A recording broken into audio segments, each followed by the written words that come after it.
Discover the natural power of ashwagandha, an ancient herb known for its healing properties.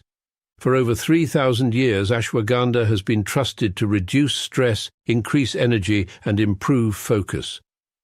Our ashwagandha is carefully grown, harvested, and processed to retain its maximum potency. Each root is hand-picked and dried, then ground into a pure organic powder, ensuring the highest quality. Simply mix 1 teaspoon into your favorite beverage or take it in capsule form as prescribed by a healthcare professional. Whether you're looking to balance your stress levels, boost your immune system, or enhance mental clarity, ashwagandha offers a natural solution. Experience the benefits of ancient wisdom backed by modern science. Trust nature. Trust ashwagandha. Go get this product at blackhotfirenetwork.com. Fuel your body with complete multivitamin, the perfect balance of essential nutrients for daily health and wellness. Carefully formulated from natural ingredients, our multivitamin packs vitamins A, C, D, E, plus key minerals like zinc and magnesium to support your immune system and boost energy. Just 1 tablet a day is all you need. Take it with water and feel the difference as prescribed by your healthcare provider. Stay active, stay strong, stay ready with Complete Multivitamin, your daily dose of vitality. Complete Multivitamin, simple, powerful nutrition. Go get this product at blackhotfirenetwork.com at the Sports and Nutrition store. Beetroot, nature's powerhouse. Packed with vitamins, antioxidants, and nitrates, it's known to support heart health, boost stamina, and improve blood circulation. Our beetroot is naturally grown and harvested at peak ripeness. The roots are cleaned, dried, and finely ground to preserve their rich nutritional content, giving you all the benefits in one pure form. Add 1 teaspoon of beetroot powder to your juice, smoothie, or water, or take it in capsule form as recommended by your healthcare provider. Beetroot helps enhance endurance, lower blood pressure, and keep you feeling energized and balanced all day. Fuel your body with the natural power of beetroot. Stay strong, stay healthy. Go get this product at blackhotfirenetwork.com at the Sports and Nutrition store. Yes, and those are the amazing products you can get on our application. So ensure, if you're here for the first time, you download the app on the Google Play Store. Black Hot Fire Network is the name, and get yourself those amazing organic supplements: ashwagandha, multivitamin, beetroot, brain and focus, and so much more that we have. Hope you guys are doing amazing. Good afternoon, good evening from my end. It's exactly 3 minutes past the top of the hour, and I hope your day is going nice and smooth on your end. Mine, I'm trying. Yeah, I can just say I'm trying. That's all I can say. Nothing much to it. But Karibuni, of course, being on a Wednesday, you guys know what time it is. Of course, before we get into the conversation, we're going to be talking about why people, where they need to leave Black people alone. The conversation is going to be guided by Mr. Black Hot Fire. He should be joining us in a few. But we're going to start, of course, with some historical videos, as always. And it happens today also, the video I'm gonna share today is also of food. How Black women, to be specific, outsmarted white diners with just a shoebox. So we're gonna be looking at this history. It's kind of nasty, kind of crazy, that's all I can describe it. But I'm gonna let you guys give your sense regarding the conversation. But apart from that, we're gonna be looking at also a little bit at Met Gala. We had Met Gala that was on Monday. On Monday? I think that was on Monday. Monday or Sunday, I'm not sure. I think Monday. Is it Monday? I'm not sure. We Met Gala one of these days. I think Monday or Sunday. I don't know. I can't keep up with the dates. And it just reminded me. Personally, I grew up when I was watching, because I was looking at the reviews, how people were dressed and all that. And it reminded me something when I was looking at that in my house. That was actually yesterday in the morning when I was making breakfast. And I decided to just look at what Met Gala was all about, the dressing and all that, the dressing code, what they were themed. from, and most of them actually were coming from art. That is something I learned. But it also reminded me, straight to the point, that I grew up watching this actually a lot of times. I grew up watching Met Gala a lot. I grew up watching what's it called? BET Awards a lot. I grew up watching. I think those were my two favorites, being honest. And then, of course, after learning the truth about all these events, what they're all about, um, it kind of makes sense, all these celebrities, why they are where they are, and it goes back to the funding. Shout out to Keith, he always says, follow the money, and you'll understand much more of the things. So during this Met Gala's event of this year, apparently it was funded by Jeff Bezos, and so many people, so many social media users are criticizing the celebrities who attended the event. We had people like Beyonce, Jay-Z, their first child, Blue Ivy. We had Cardi B, we had Rihanna and the husband, Saproki. We had many, many, many people who were there. So I'll be sharing what the social media users have to say, including Taraji P. Son, if I'm pronouncing her name correctly. Um, and it's crazy because most of the people also saying that she's mad because she was not invited. She's talking from a point of being mad, but I don't think actually it's anything to do with not being invited. It's where people are now understanding. That's what I was saying earlier on my show. According to the new data, actually, is that social media has become the news source, where people are feeding much more of the news information from social media platforms like TikTok, especially Instagram. Instagram still has that freedom of expression. We also have, I don't think many people are on Facebook. I don't know which people are on Facebook today. Personally, I'm on Facebook, but I still don't use it. I don't use it at all. I barely use my Facebook. I only use Facebook when I want to stalk some of my cousins, being honest. When I'm going to get the notification of some of my cousins from my dad's sides have posted anything, that's when I'm going to be on Facebook checking on what's happening. But you'll never find me posting on Facebook. I don't even remember the last time I posted on Facebook, being honest. But I used to have a big following back then on Facebook. Then I took my account down because of people trying to get into my business so much, because my numbers were growing and I didn't like people being on my business. I was just a young girl. I'm not understanding all this influence, whatever bullshit. So I was like, to down with it. So I took the account down and maintained being on Instagram. Still trying to catch up with TikTok, but I'd say I actually prefer watching the videos than posting. I feel like if I'm going to be posting on TikTok, it has to come back. I have to do it with something that I'm working on. So I'm not trying to do all these challenges on TikTok anymore. I don't feel like I'm with it, just different. But we're gonna be talking about that. These are our top conversations.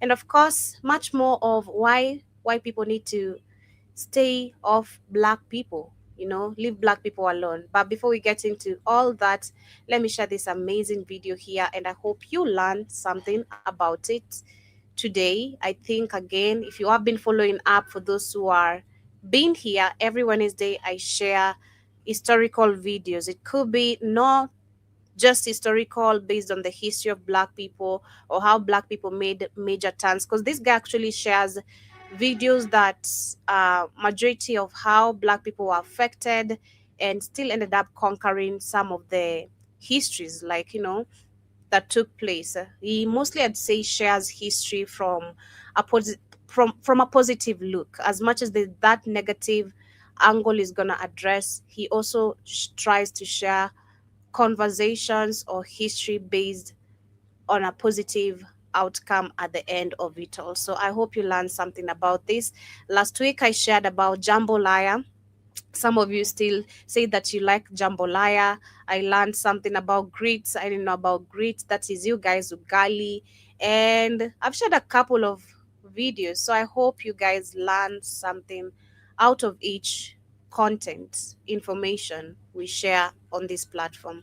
That being said, karibuni. Nostalgia sells the American road trip as the ultimate freedom. But that's a lie. For Black families, that long drive was a gauntlet of horror. Pulling over at a white diner was a life and death gamble. Racist cook would routinely drag meat across the floor, spit in your food, lace sandwiches with crushed glass. Handing your cash to a segregated diner was paying for the privilege to be disrespected. So, Black mothers engineered a portable survival. Pastor, what he said, I'm gonna start it again because I was like, what? Nostalgia sells the American road trip as the ultimate freedom. But that's a lie. For Black families, that long drive was a gauntlet of horror. Pulling over at a white diner was a life and death gamble. Racist cook would routinely drag meat across the floor, spit in your food, lace sandwiches with crushed glass. This is giving what Kit was saying about the I think the Mexicans. I don't know. I'm not sure which group of people. I don't know if it's the Latino or the Asians or the Mexicans. I'm not sure which group of people do this spitting on your food. Why would you even do that? You know, why would you do that? I don't think, and I don't know how to hate personally. I don't know how to hate. I always say hate is such a strong word, such a strong feeling, such a strong expression or emotions to put out, even for you to like that is just too much for you as a person to claim that you hate someone is just too much. But I always try to understand the hate of these non-black people when towards black people, like, because this is hate, this is literally pure hate. It's why would you spit on someone's food? I don't care how much you've wronged me, how much I dislike you. I can never get to that point personally. You know, I don't know. I can never sometimes fathom the actions of these people. It keeps surprising me every single time. It's crazy. Handing your cash to a segregated diner was paying for the privilege to be disrespected. So, Black mothers engineered a portable survival meal. Join us today while we discuss the story of the shoebox lunch. So let me know how many of you are familiar with the shoebox lunch. That's how it's pronounced, right? Shoebox lunch. Let me know how many of you are familiar with that. What type of foods maybe did you have on your shoebox lunch? I don't know if that's a culture, tradition. I don't know. Let me know. I'd love to learn something out of it still. But without further ado, let's get started. To understand the genius of the shoebox lunch, you have to understand the mathematics of traveling while Black. Following World War II, the Black middle class was expanding. Hundreds of thousands of Black Americans were buying cars to bypass the humiliation of segregated train cars. But the open highway had its own trap. If you were driving from Chicago to Mississippi to visit family, you were driving across hundreds of miles of hostile territory. There were entire counties, entire towns, known as sundown towns, where it was illegal for a Black person to be inside city limits after dark. You couldn't sleep there, you couldn't use the restroom, and you certainly couldn't sit down at a restaurant. White business owners recognized that Black travelers were trapped in their cars, so they exploited it. Gas stations would gladly take your money at the pump, but then they would lock bathroom doors. Restaurants operated on a strict system of... Man, I'm telling you, it's another level of hatred when it comes to these people. Damn. Like, it's really unfathomable level of hatred when it comes to these people. Unfathomable, that is the term. It's crazy. So you take my money, but I can't use the washroom.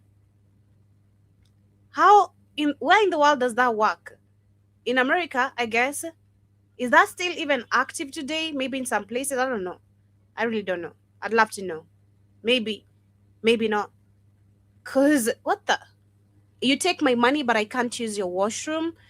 It's a norm, because I can't imagine, like, personally being, let's say, in a place like Karen. Karen, of course, is majority, you'll find bunch of people there are white. That's just the truth. You're gonna bump into a lot of white people in Karen. So I can't imagine me standing on a gas station and then I want to use the bathroom, and then these guys tell me, oh, apparently you can't use these washrooms because they are white owned, or white people, that's white people's washroom. I don't know, man. It's crazy. Humiliation. For a black family desperate for food, they had to walk in a black alley, stand in the dumpster, knock on the kitchen door, and hand your money over to the cook, and then you took whatever they handed you in a brown paper bag. You couldn't check it, and you couldn't complain. The food handed out at that back door was often deliberately contaminated. It was an intentional strategy to remind black people that their money did not buy them safety or respect. If you wanted to survive this drive, you needed to bring your own meals. This wasn't a quaint Sunday picnic. It was a biological necessity. Days before a major trip, black women transformed their kitchens into a preservation lab. They did not have portable coolers. They didn't have air-conditioned cars. They had a high-calorie, protein-dense food that could sit in a sweltering car for 3 days without rotting or causing food poisoning. If you look at the science of a shoebox lunch, you couldn't pack mayonnaise, you couldn't pack butter or soft cheeses. They would spoil in hours. Instead, you relied on curing and heavy frying. Fried chicken was the anchor of a shoebox lunch. It wasn't cooked like the chicken today. Black mothers would fry the chicken hard. They cooked it longer in heavier grease, creating a thick, Let me know how you guys make your chicken. I'd love to know too. Personally, I boil mine. It depends also what I'm cooking. It depends what I'm cooking, literally, because there's some dishes I'm making where I don't have to boil the chicken. I'll probably air fry it, or I'll just maybe cook it direct and then let it boil as the onions and everything, the tomatoes are mixed together. I don't know. Let me know how you guys make your chicken. But yeah, mine, I'll boil it. Sometimes I fry it, but I want it cooked thoroughly. I don't like when I'm having, let's say, like this piece of chicken, and then I'm trying to tear the meat apart and I see blood. That's the most disgusting thing I hate when it comes to chicken. I hate unwell cooked food. impenetrable crust. This wasn't just for taste and texture. It was a strict preservation tactic. The heavy frying sealed the meat in, locking the air and bacteria out. A piece of fried hard chicken could sit at room temperature for nearly 2 days and still be safe to eat. They also boiled eggs, keeping them perfectly sealed inside their shells until the exact moment they were ready to be eaten. They also baked pound cake.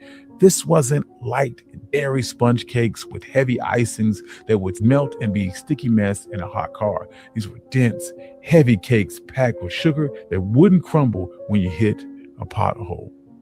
Once the food was created, they needed a containment system. Tupperware was expensive and bulky, but every house had an empty shoebox. They took those boxes, they lined them with wax paper to keep the grease from soaking through the cardboard, and then they packed the food tight. And then they wrapped the entire thing in heavy string. It was cheap, it was disposable, and it was perfectly designed to sit in the floor. Yeah, maybe for those who are joining, I'm gonna restart it again because I see so many of you are just joining and it's halfway the progress. But I see Ricky says for him he never had shoe box lunches, but he had grease paper bags that smell like bacon. Um, bacon larger straws with larger straws basket. I think it's the one like the one he's describing. I'm not really sure. But Karibu Keith, how you doing? Santi Sana. Yeah, I just got here. I forgot what time it was. Yeah, Yeah. Ricky's an old country boy, Selma, Mm-hmm. Alabama. Mm-hmm. Yeah, but on today's history, we're sharing about how black women outsmarted white dinners. That is the with just a shoebox. So It's again, I Shoebox. was trying to And understand this level of disrespect, hate when it comes to white people, and is this unfathomable again? Is what this they do? I don't know what they do. I'm late. What happened with the shoebox? yes? So, that's why I'm restarting the video so Uh, those who are uh, joining can understand what's happening. Nostalgia sells the American road trip as the ultimate freedom. But that's a lie. For black families, that long drive was a gauntlet of horror. Pulling over oh at a yeah. white diner was Right. a Yeah, that. life and death Yeah, game. that Mrs. green Cook would book. routinely drag meat across the floor, spit in your food, lace sandwiches with crushed glass. Which people did you say That's spit on right. the? Spitting your food, white people and Mexican people spit all in your shit, and then sometimes they take the bread and put in their butt, then put your Yeah. sandwich back in there. You didn't know it. If you smell the butt cheeks, some people are stupid. They don't smell their food. Shout out to my wife. That's the one that got with my wife. My wife used to make me laugh. Ex-wife made me laugh. She smells because she's from the South. She smells everything. I said, it just make me laugh. That's why you always like smell your food all the time. She used to smell candy. So why you smell all of your food off? Why you do that? Because I'm from the West, she's from the South. He's like, "Yeah, you crazy? These white people fuck you up." I said, what? Yeah, I You believe smell living in such everything. yeah, I Well, believe Joby, living in such a place, of course, you have to smell everything. I think me too. I think I'm a smeller of so everything, even clothes. Man, even clothes. I remember this a time someone told me you're gonna smell something so stinky, you're gonna stop smelling everything. Because I do that. I do that. Even when I'm trying to identify maybe some dirty clothes of uh, my brother to take, uh, I have to smell uh, that shit. Like shit. Handing there you your go. That's cash my to wife. a That should be segregated funny, diner boy. was paying for the privilege to be disrespected. So, black mothers engineered a portable survival meal. Join us today while we discuss the story of the shoebox lunch.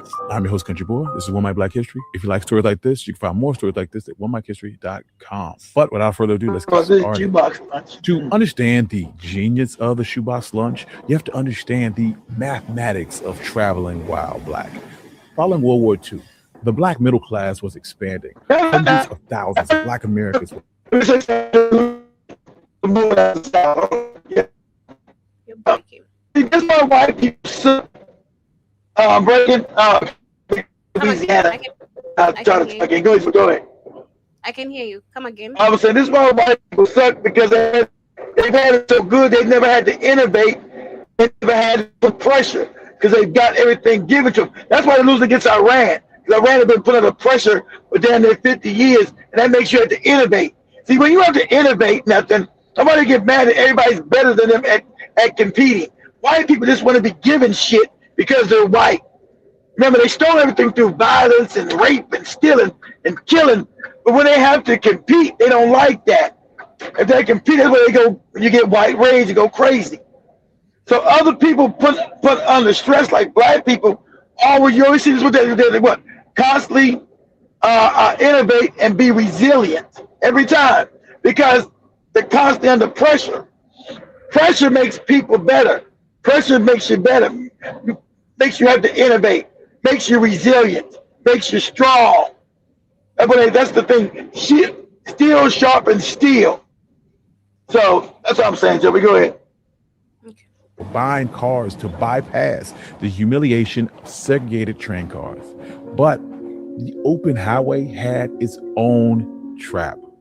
If you were driving from Chicago to Mississippi to visit family, you were driving across hundreds of miles of hostile territory.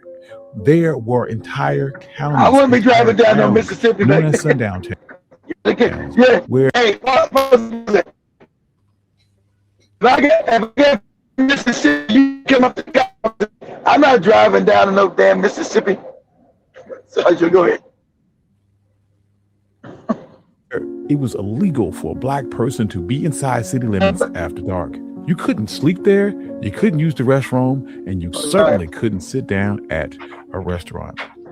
White business owners recognized that black travelers were trapped in their cars, so they exploited it. Gas stations would gladly take your money at the pump, but then they would lock bathroom doors. Restaurants operated on a strict You system take my money, but I can't use Wow. the wash. That's another level of being effed up, man. Like crazy. of humiliation. For a black family desperate for food, they had to walk in a black alley, stand in the dumpster, knock on the kitchen door, and hand your money over to the cook, and then you took whatever they handed you in a brown paper bag. You couldn't check it, and you couldn't complain. The food handed out at that back door was Nope. often deliberately contaminated. It was an intentional strategy. Of course, brother. All kind. Of course, brother. Of course, it was contaminated. Had all kind of doo-doo in it and shit. All kind of dookie. Real user booty. Them safety or respect. If you wanted to survive this drive, you needed to bring your own meals. This wasn't a quaint Sunday picnic. It was a biological necessity. Days before a major trip, Black women transformed their kitchens into a preservation lab. They did not have portable coolers. They didn't have air-conditioned cars. They had a high-calorie, protein-dense food that could sit in a sweltering car for 3 days without rotting or causing food poisoning. If you look at the science of a shoebox lunch, you couldn't pack mayonnaise, you couldn't pack butter or soft cheeses. They would spoil in hours. Instead, you relied on curing and heavy frying. Fried chicken was the anchor of a shoebox lunch. It wasn't cooked like the chicken today. Black mothers would fry the chicken hard. They cooked it longer in heavier grease, creating a thick, nearly impenetrable crust. This wasn't just for taste and texture. It was a strict preservation tactic. The heavy frying sealed the meat in, locking the air and bacteria out. A piece of fried hard chicken could sit at room temperature for nearly 2 days and still be safe to eat. Oh, okay. They also boiled eggs, keeping them perfectly sealed inside their shells until the exact moment they were ready to be eaten. They also baked pound cake.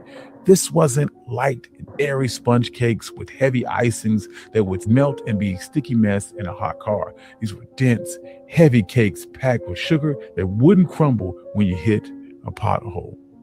Once the food was created, they needed a containment system. Tupperware was expensive and bulky, but every house had an empty shoebox. They took those boxes, they lined them with wax paper to keep the grease from soaking through the cardboard, and then they packed the food tight. And then they wrapped the entire thing in heavy string. It was cheap, it was disposable, and it was perfectly designed to sit in the floorboards of a Chevy. That piece of cardboard was a bit more than food. It was a massive economic boycott. When Black mothers loaded a stack of shoebox lunches in the car, they made the family self-sufficient. They didn't have to stop. They didn't have to beg for a seat at a racist lunch counter. They didn't have to subject their children to the humiliation of the backdoor alley. They drove right past those white diners. They refused to stop. Black travelers starved the segregated hospitality industry out of millions of dollars of Black spending power. White restaurant owners in the South lost out on an entire demographic because they refused to treat them like human beings. These shoebox lunches became so massive that they renamed geography, segregated train cars like the Illinois Central Express. You had to have that green book in America. If you was going to go traveling in the South or the West, you need that green book so it could tell you where you could and could not stay. You know, you could end up being murdered or killed. You stayed in the wrong town, stay in the wrong city, stay in the wrong hotel, they'd murder your ass. So that green book was a way of saying this place is safe, this is not, this part is safe, this is not safe, this is safe, this is not. Man, this country is fucked up. Big time. Were packed with so many Black families relying on shoebox lunches that the route was called the Chicken Bone Express. When Black families were restricted to a single segregated section of the Atlantic Beach coastline, they brought their shoebox lunches with them, permanently marking the sand as Chicken Bone Beach. These weren't just cute nicknames. They were a footprint of millions of black people bypassing a white system that was created to break them. Between the Green Book and the shoebox lunch, you didn't just survive the road, you had to outsmart the white ego. You kept your money in your pocket and you kept your family alive. Today, food magazines and lifestyle brands love to romanticize cold chicken and boiled eggs as a classic Southern picnic staple. You'll see high-end restaurants serving shoebox-style lunches. They frame it as quaint Southern charm. They sell it as a nostalgic throwback to a simpler time. Exactly. I didn't know that came from us. I didn't know that was. I seen that in the South talking about shoebox lunch. I didn't know it came from them being race. Everything is about racism with these people. I should have known it, but I never knew about this. Go ahead, Joe.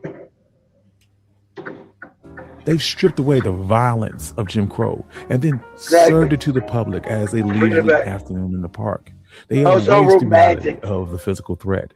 They erased the white cooks that rubbed your meat on the floor and pissed all over your food.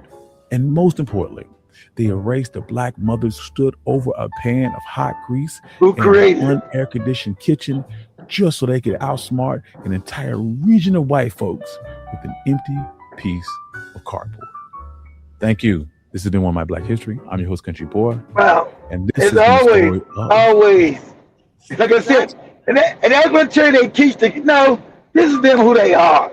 Because they've had enough interaction with us again during the civil rights movement. You can't say, oh, they taught this. No. They are this. This is who they are genetically. Okay? Mm-hmm. They're hateful and evil and wicked by birth. That's what it shows you. That's why even little baby kids are racist as hell. You ain't taught that much hate as a child. You just that's just who you are. Exactly. So that is our history of today. I see Jarake says for him he stopped eating animal flesh. Good for you, man. That is so good. Man, if you can do it, if you can become a vegan, good for you, Jarake. I ain't got a discipline. I'm not eating. I'm scared to eat. You guys know you guys ain't been to no Popeyes, right? I was actually looking at it. You ain't been Popeyes in months since Joby said all that shit was in it. That's why I eat that shit. I'm scared to eat because I sent Joby a video on her own TikTok page laughing because you guys know they shut down a McDonald's is either in New Jersey or New York where they found the human meat. They had chopped up bodies. Yeah, you see, they had chopped up bodies up in that bitch that they was melting down in the meat at the McDonald's. So, shit. Guess what?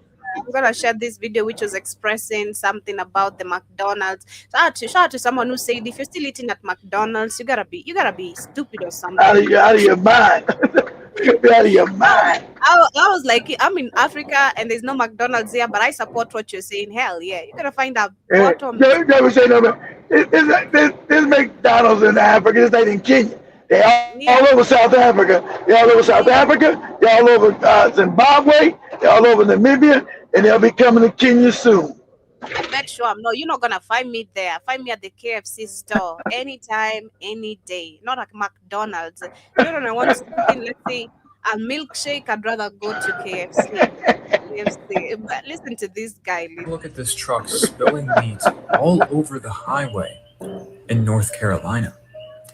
Now, do you see the name of this truck? Bumgarner Services. Now, oddly enough, in North Carolina, there is a business called Bumgarner Family Funeral Service. That's a coincidence, right? Oh, man. What about when Daddy Trump decided to throw that Halloween party? And he had a very weird Halloween costume pull up to get candy.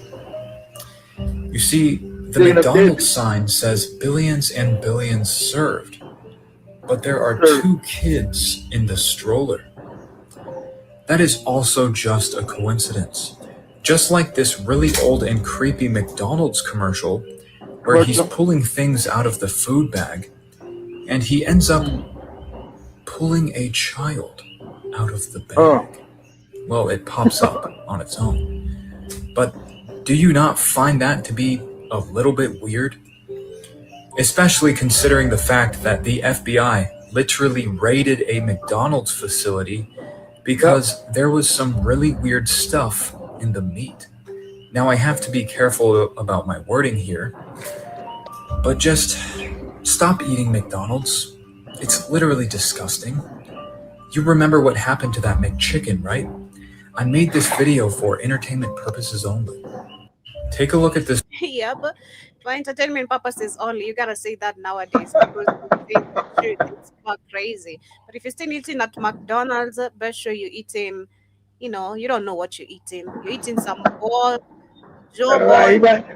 Ray Kroc was so evil. It might have been that way from the beginning when he stole. Remember, he stole the company from the McDonald's brothers. So when he stole it, we probably been eating fucking bodies our whole life and didn't know. This ain't like it's new. We just thought we got social media and phones and can recognize shit now. You think they ain't been feeding us fucking jawbones and shit? Of course they have. Of course they have. But before we get into the main conversation, I'd hinted also we're gonna discuss a little bit of how social media users are so mad because of the celebrities who attended the Met Gala, which was The Met Gala. Yeah. And of course, other celebrities who are not really famous as much more. They're still celebrities. So how much fame do you need? The world's falling apart. People can't eat. You got genocides going on. People at war, and you still gonna show up for some stupid shit to show up some clothes? That means you really touched in the head. And I agree. Your priorities are all fucked up. But I'm not gonna. Who was that black lady had that slamming outfit? It was like a maroon type of thing, like an Africa type of maroon thing. Oh, yes, you know. That's she's a star. She's talking about she's a actress, asking the same question. You know, she's done a bunch of movies. You know, one of my favorite ones, Dead Presidents, when she asked her son at the table, Yeah, don't you want to go to college? Oh, no, when she asked her son at the table, don't you want to go to college? No, I want to do something different. And then his brother said, yeah, getting your fucking head blown off is something different. Anthony, what are you talking about, Anthony? We also had Taraji P who also criticized the whole Met Gala and the celebrities who attended. But many people are saying she was not invited. That's why she's mad. Yeah, she's not invited while she's mad.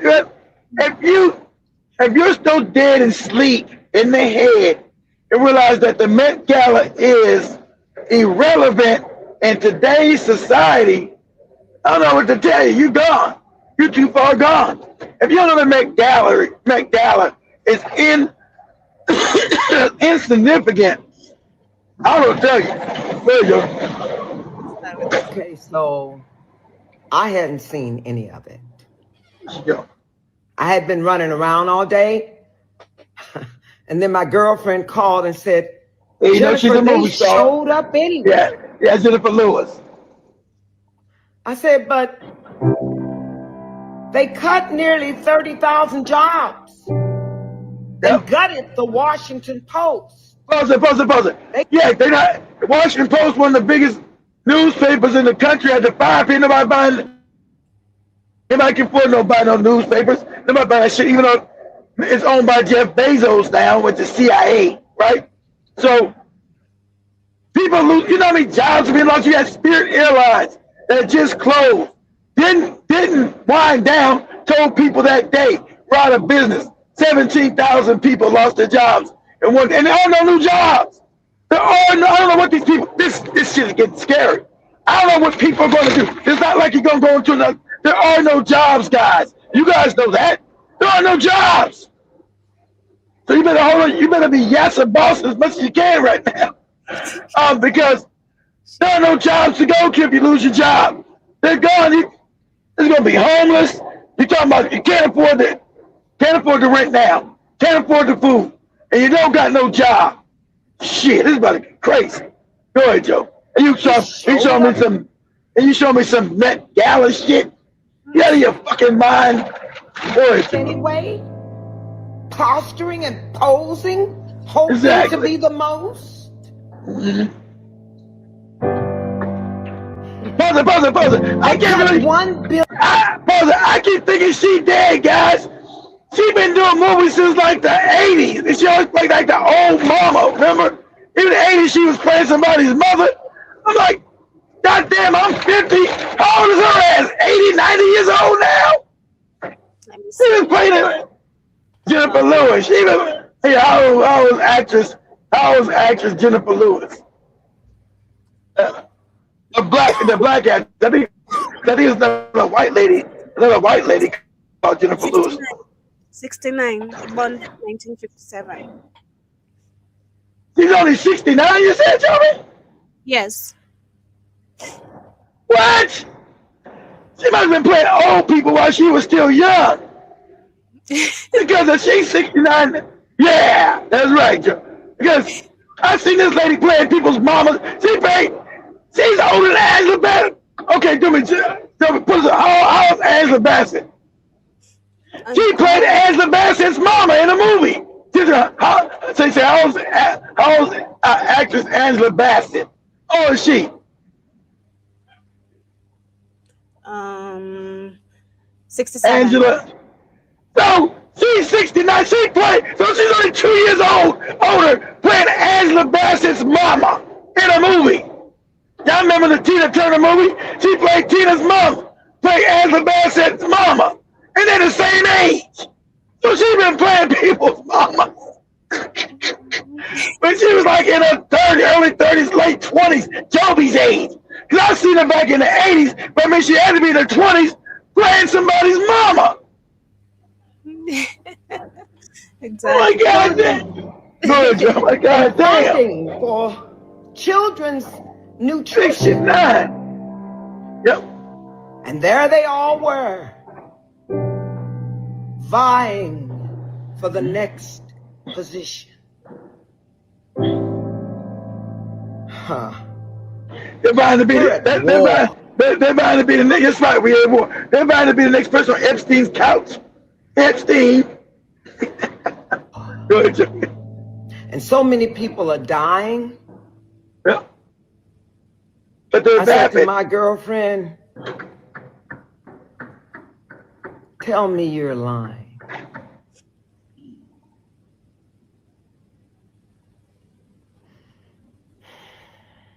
Jennifer, you just mad because you're all old. Your coochie's all old and raggedy. You wasn't invited. Like Taji P. Taji P's all old now. Nobody biting her old ass because the math ain't mathing. The math ain't mathing. Let me share a couple of videos before we get into the main conversation. Myself personally, I'm not gonna say too much about Jennifer Lewis So because I'm gonna call him a Kulu saying Yeah, those are cool. And you can tell he's gay. They always get the homosexual goddamn gay dude. They, the gay. Whenever you take cock in the mouth, you're usually always a coon. God. You're a Jennifer cock Lewis, coon. I really don't have nothing to say about Jennifer Lewis. But Taraji. It was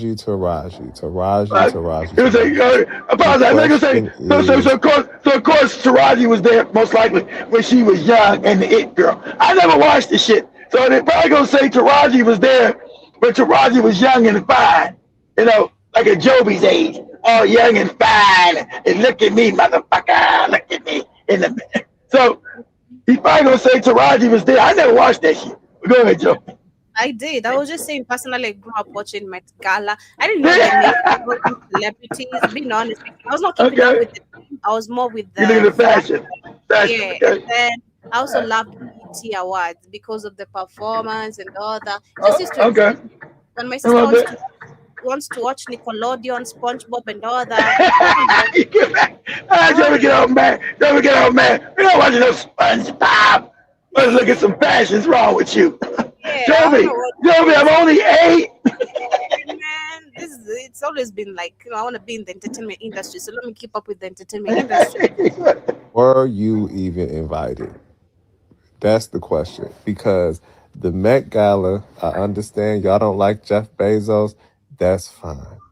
The Met Gala takes place every year. So Jeff Bezos in charge of it now. Somebody was going to sponsor it. Somebody was going to make a huge donation. It just so happened to be Jeff Bezos this year. Period. Hard stop. And All if got you a have gay a dude.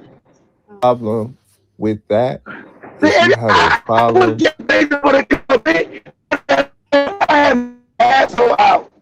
I had my own ass Jeff Bezos and call me. I went there with assless draws, guys. But Jeff didn't call me. Shut your homosexual ass up. Find out for me, Joey. Say has Taraji P. Henson ever attended the Met Gala? That's why he's throwing shade on him. I know everybody throwing shade because Taraji was the it girl back in the days when she was still fine.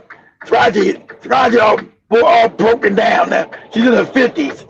Yeah, the thing, yes, Taraji P. Henson has attended the Met Gala multiple times before, including I knew it. Recent appearance in 2021 and 2025.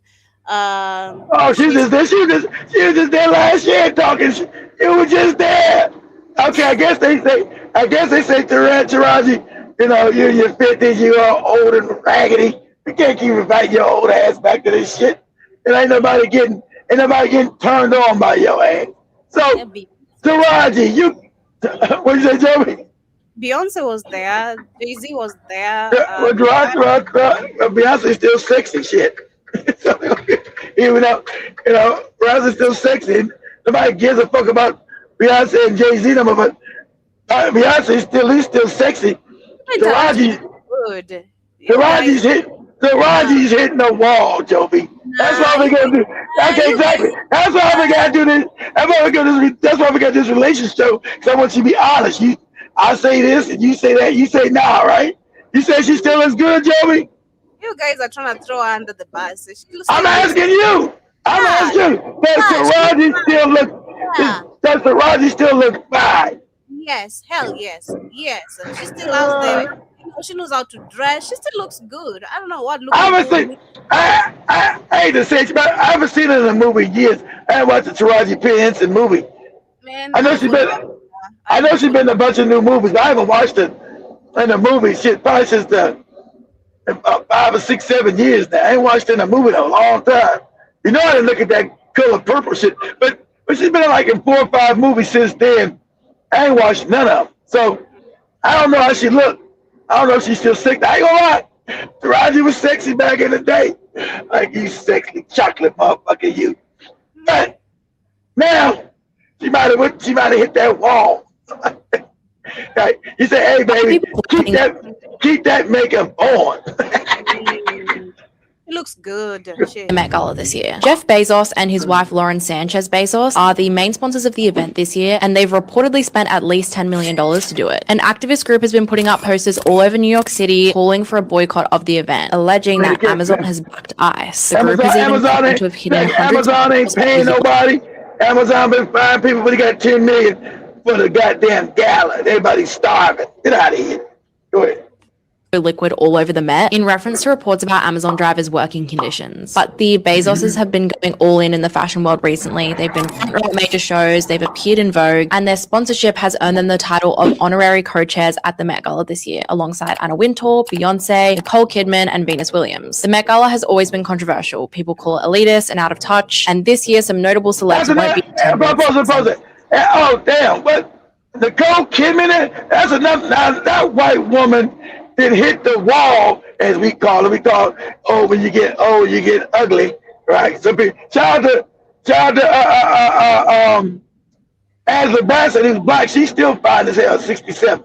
But I bet she ain't going to that shit. But I don't know why Nicole Kidman would be at the Met Gala with her old, funky, ugly looking ass.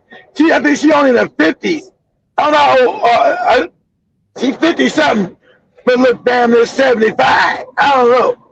White people age like milk. Shit. So, I don't know why they got Nicole Kidman at no Met Gala. It ain't sure to make nobody say, ooh, that motherfucker sure is sexy. Nah. No way. But go ahead, Joby. And New York Mayor Mamdani. So what do you think? If you were invited, would you go? Why?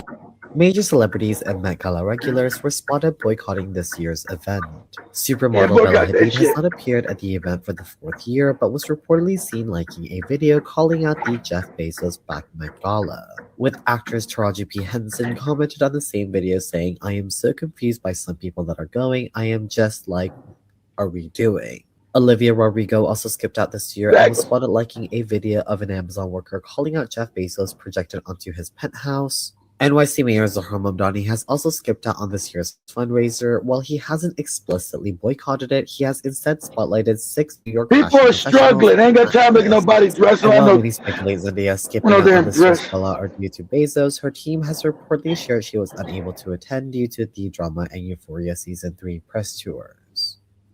People protest at the Oscars, they protest at the Grammys, they protest at the Met Gala. People protest because, yes, terrible things are happening in the country. And Look at the wonderful story. things are happening at the same time. Now Two you ain't got to things worry can about. be- True at the same time. Now you ain't got to worry about this old hag. This hag here, this old ugly hag ain't never been good looking enough to be at no Met Gala with her bad body ass. But she was Whoopi had a bad body. Even when she was young, she was skinny as hell, and now she fat as hell. Right? She went from skinny to fat. She didn't wind up somewhere in the middle. No, you like this a middleweight. She went from super skinny with no curves, no body to fat. Shut up. Who cares about you? Some Met Gala. Nobody gonna look at your tired looking ass. See, and that's how I know she a coon. That lady's been on TV since what? Since we all been like, what, 10 years old? Whoopi Goldberg's been on TV for goddamn since we were like 8 or 9, and she ain't got no talent. None. She ain't funny.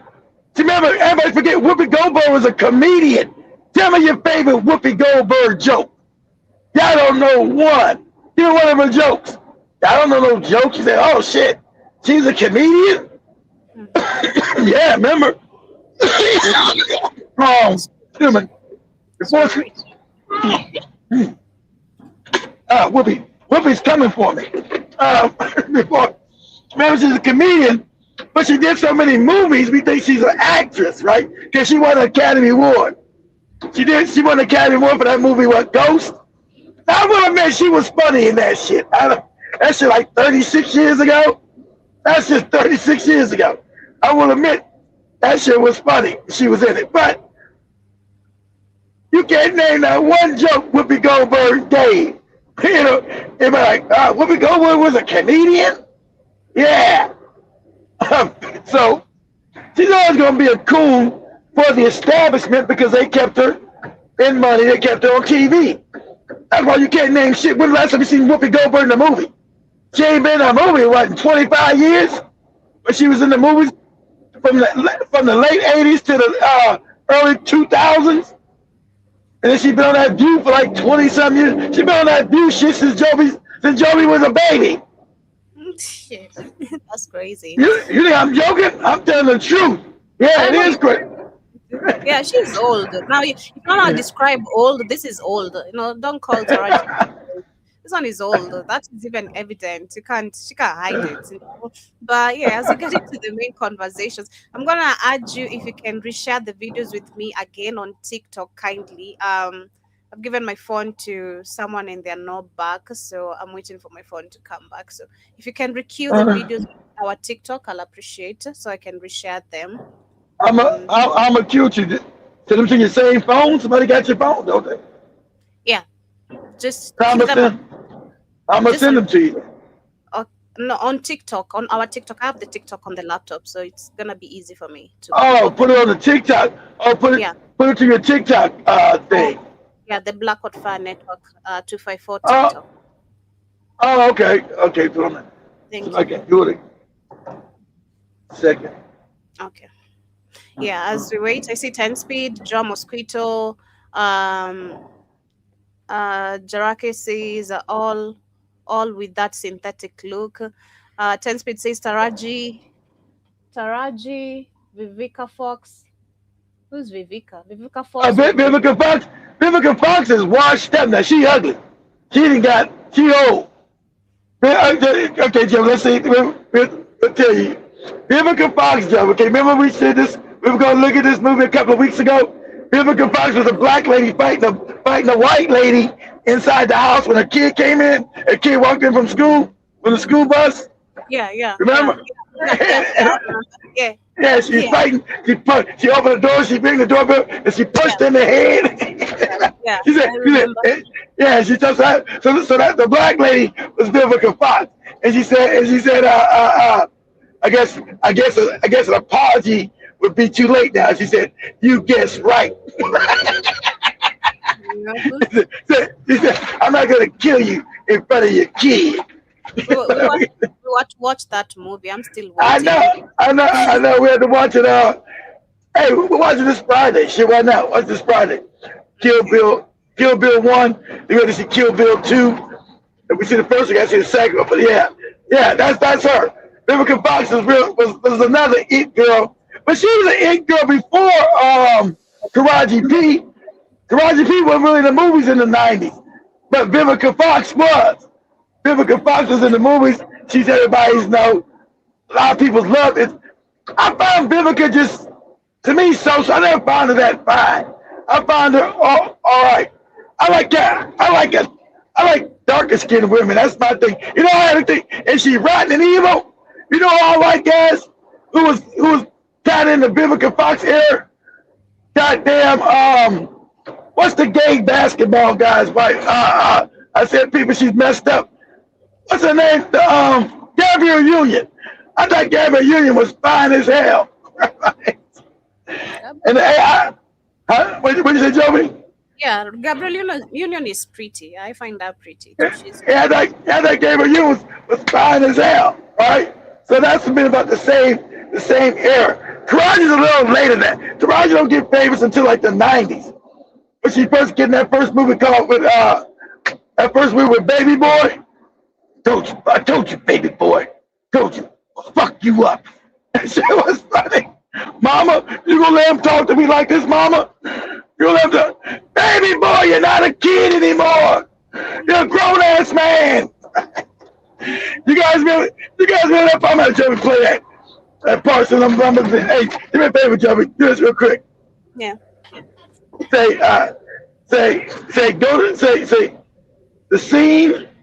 the scene in Baby Boy, the scene from the movie Baby Boy, and that was Taraji P's first movie. So, scene from the movie Baby Boy, when I can't remember his name in the movie. You guys know his name? Anyway, say the scene from the movie Baby Boy when the mom's boyfriend, hey, has Ben Raines died, guys? They said he died this weekend. I don't know, but anyway. Scene from the movie Baby Boy when the mother's boyfriend gets her son in a headlock. Her son? Say scene from the movie. Scene from the movie. Baby Boy. I just want the last part. Gets her son. Gets her son in a headlock. HEADLOCK. Gets her son in a headlock. Bruh. There you go. Got you, nigga. No way. No how. Youngster. Yeah, oh, you're talking that shit, youngster. You're a young nigga. Yes, I am motherfucking you up. That's your nigga. That's right. That's your nigga. Call for your mama, nigga. Stayed off your ass out of respect for that woman. Yeah, if it wasn't for your mama, I better have killed you. Ass down a long time ago. Go, Jody. Little Jody. Had to let Mom's newbie F know what time it is. Kick me out like the last nigga did. So anyway, you guys remember, and I was quick. That was on TikTok. It was too quick. I like YouTube. You had to go a little longer. Anyway, that shit was funny because remember, he's a grown man. That's gonna be Joby. That's gonna be Joby and her brother not want to leave home and shit. Joby got a boyfriend and they having fights and shit. And fights with her brother. One for this woman, nigga. I'd have broke you down a long time ago, little nigga. I broke your neck up in here. You're a grown ass man trying to get your ass out and go do something with your life. Oh, the Joby, I want Joby to play that one more time. You guys know that Vin Raines died? Play it one more time, Joby. Come back, play it one more time. I think I should find it on YouTube. TikTok has like mini parts. Hey, go back one more time, play it. Find it on YouTube. And having it, bruh. No way. No how. Ah, youngster. Yeah, get your ass up out here. Yeah. See, pause it. See. He's talking shit to her. He's talking shit to his mama's boyfriend. Yeah, get your ass up out of here. This ain't your. Remember, because he was talking shit. They ain't shit for. This ain't your house, nigga. This my mama's house. I'm always gonna be my mama's baby. I'm her son, nigga. You ain't. You think you more important than me, right? Maybe he's talking that shit to me. I'm her son. You think she gonna choose you over me? And she did choose him over. Say, you're a grown man. You're a grown man. Time for you to go. How you gonna choose him over me, mama? How you gonna choose him over me? I'm your boy. I'm your baby. You're not a baby no more. You're a grown ass man. You're not a baby. You're not a baby no more. You're a grown ass man. How you gonna choose this nigga over me, mama? How you gonna choose this nigga? And like I told you, the dick always wins. Dick over daddy. That's right. That's right. Call for your mama. Call for your mama, got you. Stayed off your ass out of respect for that woman. If that wasn't for your mama, I would have broke your little ass down a long time ago. Jody? Little Jody? Had to let Mom's Newbie. Okay, that's it. You beat my mama? You guys know that? I ain't seen that movie in years. Don't you? You want to walk around here with your chest all out talking about you a real man. You're a man. I don't like you around my mama, Melvin. Because you're foul. You a dirty motherfucker, Melvin. And don't think 1 second I'm going to let you get all up in her head and get her to kick me out like the last nigga did. Is she gonna get me, kick me out? I ain't having it, bruh. Yeah, bruh. No way. My mama. I'm her son, not you. She's not kicking me out for you. Yeah, get your ass up out of here. Yes, buddy. That's your nigga. Yeah, that's right. That's right. Call for your mama. Call for your mama. Stay off your ass out of respect for that woman. But if it wasn't for your mama, I would have broke your little ass down a long time ago. That's Joby singing too. That's Tyrese. That's Joby's boy right there. That's Tyrese. That's Joby. What you say, Joby? Yep, that's my boy. Yeah, right. Sweet. He was singing. He was singing "Sweet Lady" right there, Joby. Sorry. Anyway, let me kill the beat because I have my phone. You got your phone? Okay, cool. He was singing "Sweet Lady" right there, Joby. Sweet lady, would you be mine? All here was, I got you now, nigga. I got you. Got your ass. Joby don't be knowing anyone. It depends, man. Drama speech. I do know, but shit. There are things I don't pay attention to. What are you saying? What are you saying? Joby don't be knowing anyone. I don't know which aspect you're talking from, which perspective you're talking from, but you can also say that, if I don't want to know you, I'm just gonna ignore you. What business do I have knowing you? Like. Hey, Joby, let me tell you, Joby don't give a shit about nobody. She's talking about me. Yeah, exactly. She's talking about me. But Joby don't care about nobody. They life, what's going on. Say, oh man, I got my own life. I don't got time to worry about nobody. I just know how to mind my business because I've been stressed to like almost death of trying to be in people's business or trying to know what's going on in your life. I I said to hell with that. Now it's my life. Shit. Okay. To hell with that. I'm gonna live my life without trying to understand what's going on, what's killing you. You go. But I'm the bad guy. Look, you not just, I'm the bad guy. Oh my God, Keith, how you get? Oh my God, I'm the bad guy. You're talking about your friend. That's different. Me, I don't care about. None of these people are my friends. So if I don't care about them, shit. They used to be somewhat of your friend. So anyway. Nowhere. Okay.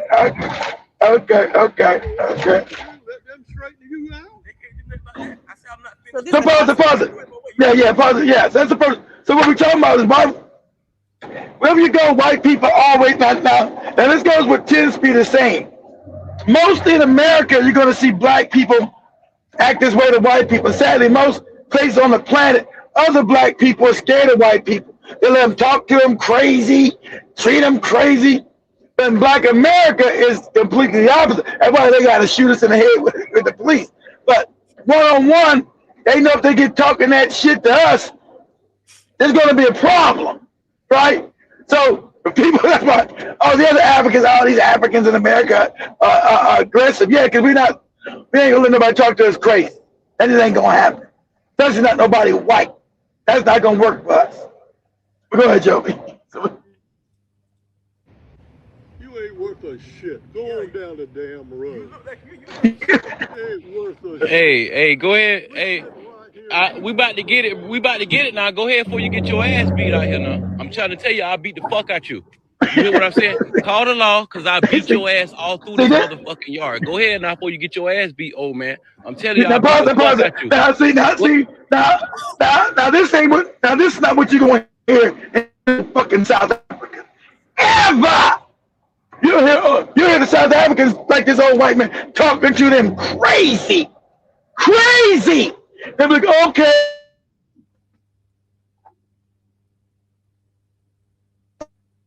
But then like happened. I was this.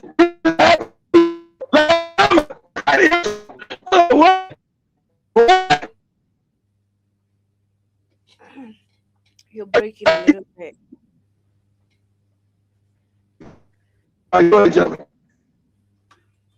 Yeah, call the law. Well, I'll beat your ass. Fuck wrong with you? I don't give a fuck about you or your fucking wife. You better believe that shit, pussy. Man, what's wrong with y'all? What the fuck wrong with you? You come over here bothering me.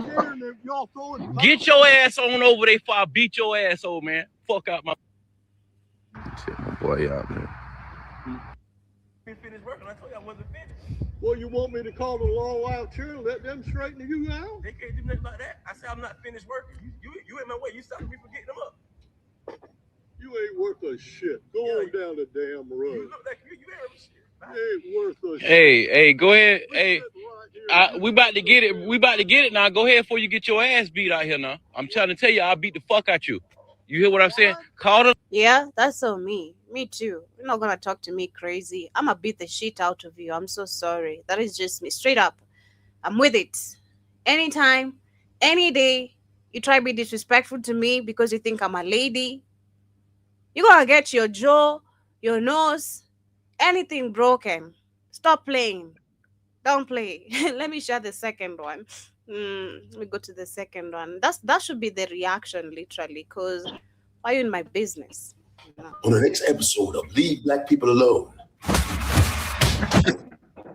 Now, this is a kind of an older. This is the guy I was talking about who was interviewing that Nigerian lady about monetization.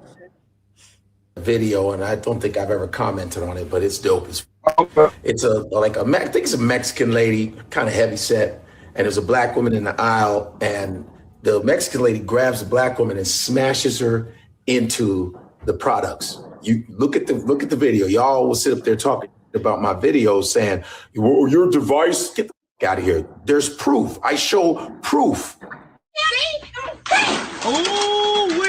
Okay, and this Mexican lady, I don't know if she's whatever she's from, she looks Spanish. She runs this black woman into the products.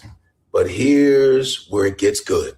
The black woman says, "Oh, really?" Takes off her shoes. When a black person is taking their shoes off, they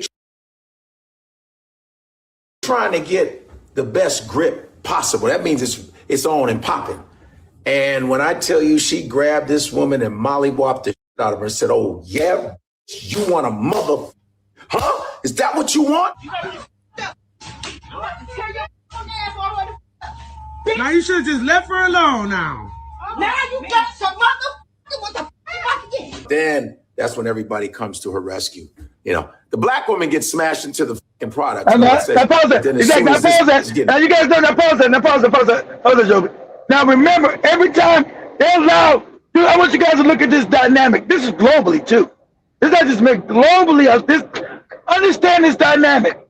Every other race would love to see black people get fucked up. And if you're getting fucked up, no one's gonna jump in and save you. They allow people to fuck you up. No one's gonna save you. But as soon as you start fucking up one of these other races, everybody's gonna jump in like, oh, they had enough now, stop it. Let's stop it. Let's knock it off. But when you're black and somebody's whipping your ass, none of these other races are gonna jump in and come to help you. They'll let you get your ass beat and won't say shit. But as soon as somebody black starts whipping a non-black person's ass up, just beating that ass, everybody's gonna start just swearing. Oh no, that's enough. That's enough now. Let's knock it off. That's enough. I want you guys to notice that dynamic. I noticed that years ago. If you're black and another race is fucking you up, ain't nobody gonna come help you and say, oh, knock it off. He's had enough, knock it off. But if you're the black one knocking somebody's ass out, everybody's gonna descend from everywhere. Okay, they've had enough. Knock it off, stop it. Don't do that. Because everybody wants to see us get fucked up. I'm telling you. You think I'm joking? Dude, that dynamic is global. Global. Everybody get joy in seeing us fucked up. Seeing us get fucked up.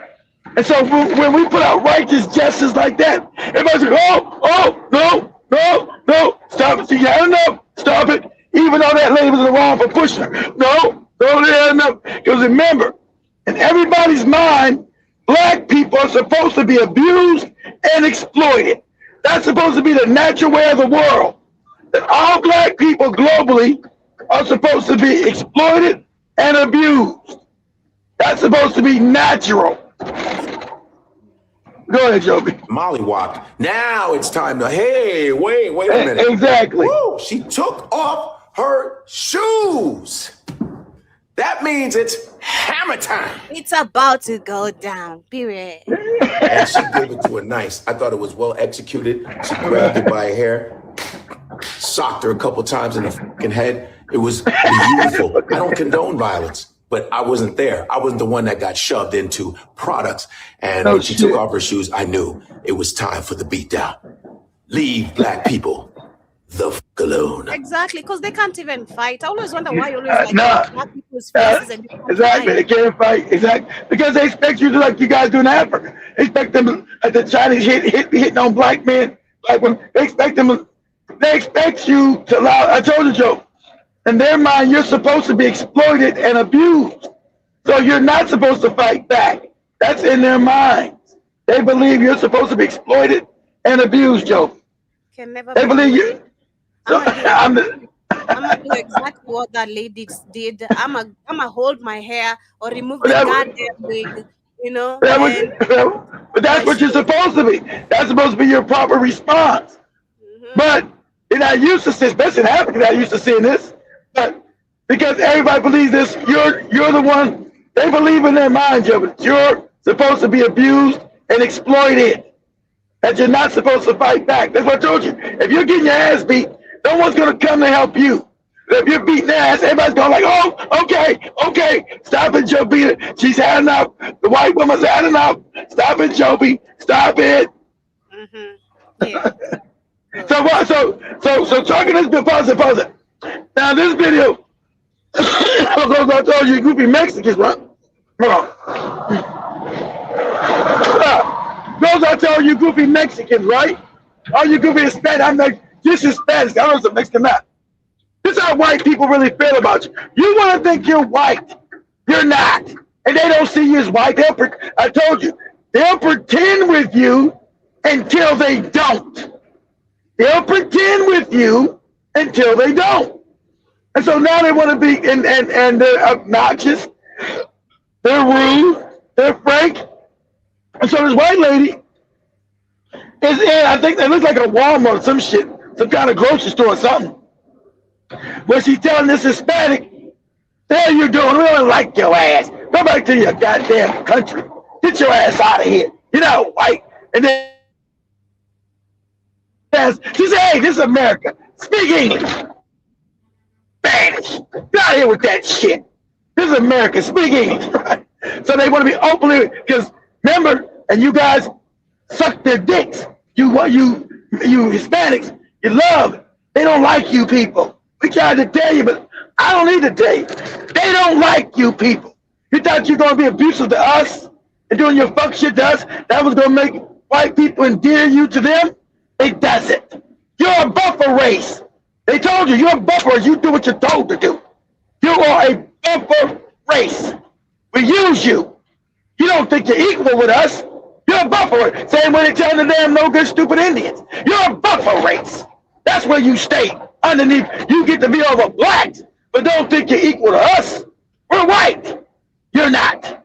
You are a buffer race on the power scheme. Go ahead, Joe. Go ahead and play. Belong.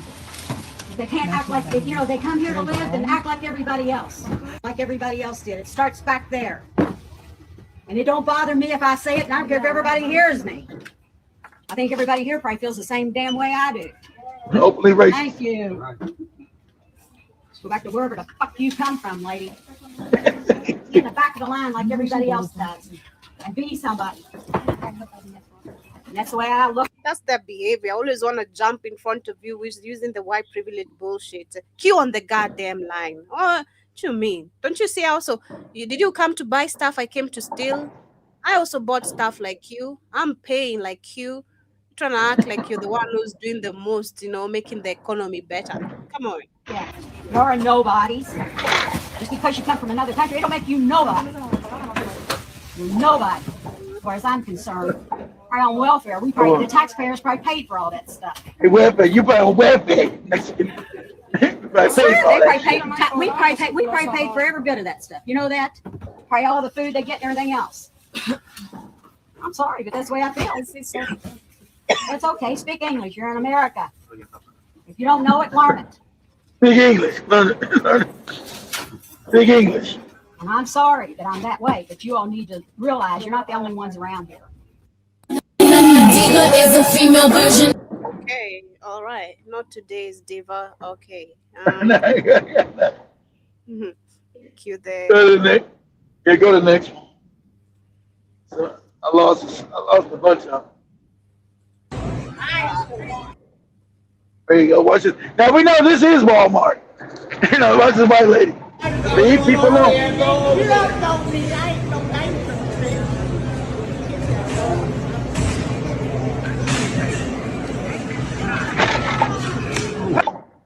Y'all, so what is really going on?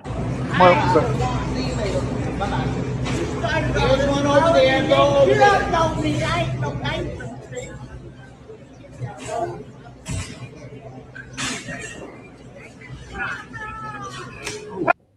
Y'all, so what is really? I don't understand what's going on this one. This one. They cut the whole thing. She smacked in their head. And they showed they cut it off. Go again. Watch at the end. She gonna smack her in the face. She gonna try to block her right there, and she gonna smack her in the face. Oh, ew. Y'all, so what? Hell yeah, that's what you get. That black slap is really hitting hard. The black, it be hitting super hard. Let me cue the other one. Constantly keep messing with people. Leave people alone. That's right. That's all right. The fourth one. It's the fourth one.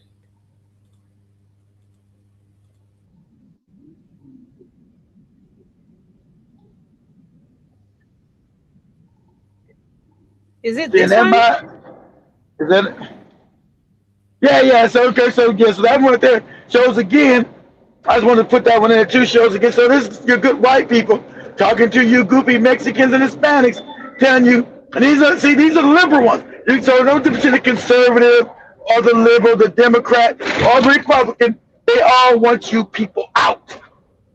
Either you're gonna be their slaves, mow their lawns. When you start competing for their jobs, as they telling you, competing for the good jobs, and you're not out there like cooking their food, like no, same way black people like being a maid and a slave. You know, when you're not being a maid and a slave, we don't like it. When you start now talking, you want to be the boss, you want to be an executive, you gotta go. Go back to your country. Get your ass out of here. So they're just them telling another brown dude, because ain't no fake black and brown coalition. They tell we don't care if you was born here. We're gonna get you out of here. Go ahead, Joe.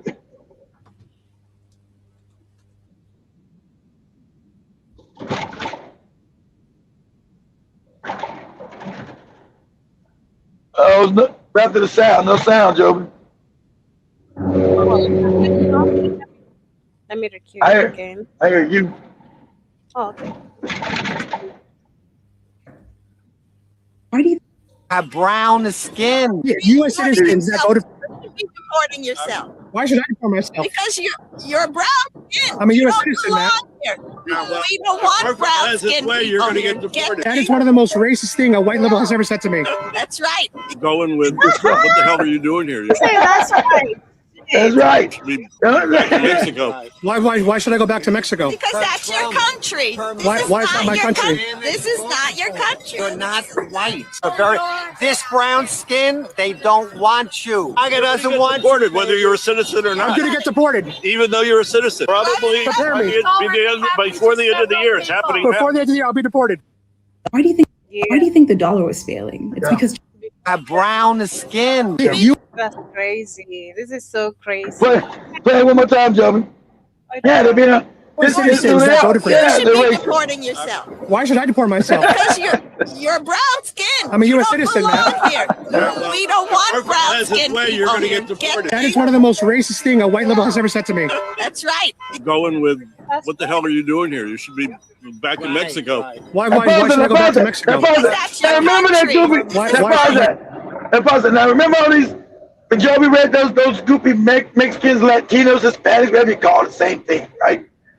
They all thought they was white. They want to be white. She talked, that ex-police officer in Houston talking all that crap. That's where I'm headed now, Houston right now. Talking all that crazy shit, right? Because they want to be close to white. Because they want to. See, the thing, don't think Hispanics feel guilty. They want power. They want to be able to be the new oppressor class, but they really don't have any real power because they're all fucked up, impoverished people, right? So they thought them being racist to us, they would think them being racist to us is going to endear white people to them. It's not. They still want you to be slaves, you goofy motherfuckers. They don't like you. They hate you just as much as they hate us. But see, the problem with you motherfuckers, we're the culture of this country. See, everybody loves good about America. Well, you got Iran doing all music. They're not doing your goofy Mexican music. They're not doing your mariachi shit with no Lego videos. You guys are mad because you're invincible. Nobody gives a fuck about your culture. Your culture is not American culture. You can make as many tacos, as many goddamn fajitas and burritos. No one gives a shit. And see, and there's a jealousy factor that American culture is black American culture. Everybody knows it. We're going to show that after this. That's a fact. Everybody knows that. And that's your jealousy. You know they hate us, but the culture permeates this country and the world. Not you motherfuckers. Nobody gives a fuck about you and your goofy culture. Nobody cares. Nobody gives a shit. Right? So, that's where you're mad. He said, well, we're going to be racist to black people. White people start liking us and treating us good. They're not. They're not. You're not black, but you're weird looking brown. Okay? They don't like you. They don't want to smell your taco sauce on your breath. Now they'll go and steal your culture, your food, make it white, but they don't give a shit about you. They don't like you. That's when you got it. Just like the goofy Indians. Indians are getting that wake up call. They don't like you, goofy Indians. Can't stand you, goofy motherfuckers. Shout out to Ann Coulter told you. You're Indian. We don't like your ass because you try to pander, pretend like you're white people and you racist and shit to other people. We don't care. You're still an Indian. And you're going to be on the bottom of us. We don't care. How you talking about? You think? So all you other goofy racists think that white people are going to take you in and make you equal with them. No. White people about dominance and power. They must be on top, not you. They're not going to share power and dominance with you. That's why Joey Simpson said, wow, because that's their open racism joke. That's who they are. They want to share powers and dominance. They want to share power and dominance with you. Go ahead, Joe, play it again. Country. This is not your country. You're not white. This brown skin, they don't want you. MAGA doesn't want you. Deported, whether you're a citizen or not. I'm gonna get deported. Even though you're a citizen. Probably Prepare me. before the end of the year. It's happening now. Before the end of the year, I'll be deported. Why do you think the dollar was failing? It's because It's crazy. So we have this one. Fellow colonists were eating. Now, let's go change some more policy. Let's go change about their nature. So we know they were eating people. So you just think. So you don't think it was in America that they were eating the slaves. So this is a guy from England. Of course, Jamaica was a slave colony of black people. Shout out to the young lady. If you guys have noticed, this is crazy, guys. I don't know why they keep saying this. Because I don't look at YouTube. I don't know why they send this to my algorithm. There's another Kenyan lady that used to be that's big. Called African Tigers is now moved. Everybody dreams she's moved to Jamaica. She's now moved to Jamaica to make that her house. Her permanent household. So shout out to her to walking to Jamaica and getting her whatever you got to get your citizenship over there in Jamaica to live there. So she's moving to Jamaica. The African Tigers girl from Kenya. But the other one that I admire is that guy, the Ayamara sister, who was in the village out there in the lake, taking a bath with that white woman. She's now married to a white man all the way up in Poland. Like, what? Whole family's fucking coon. Raised by their mom. Their mama's a coon. Both your kids are with non-black people living in weird-ass areas. That lady, Dee Mong, she's up in Poland on a farm as a black woman. You know, Poland is racist as shit. I'm sorry, that's off the track. This goofy nigga chop. Anyway, this about a British plantation owner coming to Jamaica with the slaves and found out that they were eating the goddamn Jamaicans, the black Africans, right? Because it wasn't called Jamaica yet, so I remember the island was called back then. Ain't no slavery niggas on that island. Go ahead, Joby, go ahead, play. Plantation owner discovered his fellow colonists were eating enslaved people in Jamaica. In 1815, Matthew Gregory Lewis inherited sugar plantations and moved to Jamaica to try improving conditions for enslaved workers. They probably ate Samuel's and George Guy's great-great-grandma. But what he found was far more horrifying than he ever imagined. Lewis kept detailed diaries of his time there, and these journals stayed hidden for 200 years. In them, he describes stumbling upon a secret society of wealthy plantation owners who met monthly at Rose Hall. These weren't just social gatherings. Lewis documented how these colonial elites would select enslaved individuals for what they called ritual consumption. His most disturbing entry describes attending one of these ceremonies where he witnessed 3 people being systematically prepared and cooked. Lewis wrote about his absolute horror discovering this was a regular practice among Jamaica's ruling class. The ring operated across multiple plantations with specific preparation methods. Lewis tried desperately to expose this cannibalistic society, but mysteriously died from fever just before sailing back to England. His hidden journals reveal the darkest secrets of colonial Jamaica that the elite desperately wanted buried forever. Everyone, I have an announcement. So that just shows that All the spiritual girlies. So that just shows that they was eating black people from Brazil to Jamaica to America. It's crazy, see? They had that. And they ain't stopped. They ain't stopped eating people. Still eating motherfuckers today.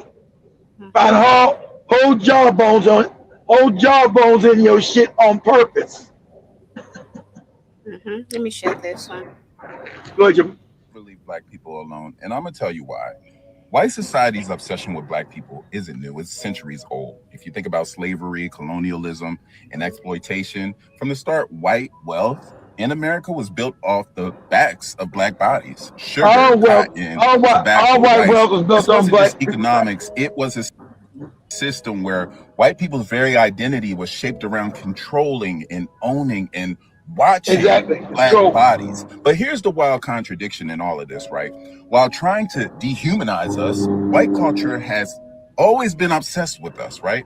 They copied our music, our style, our language, our food, even our rhythm. Everybody. All while denying us basic rights. Think about jazz and rock and hip hop and fashion, all born out of black genius, only to be taken, watered down, and sold back to the world with a white face on it. So why can't they just stay away? Because in a system that is built both on exploitation and envy, distance is impossible. White supremacy depends on keeping black people in place, close enough to use, control, or imitate, but never free enough to threaten the hierarchy. It's a sick paradox, fear and fascination at the same damn time. On a psychological level, it's projection.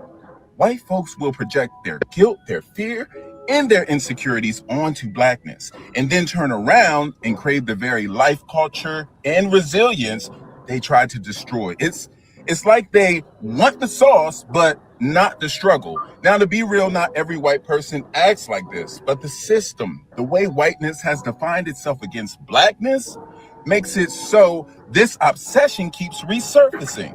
Whether it's over policing or culture appropriation or trying to legislate our lives, it always comes back to the old need to dominate mixed with a quiet desire to be what they can't. Exactly. About domination.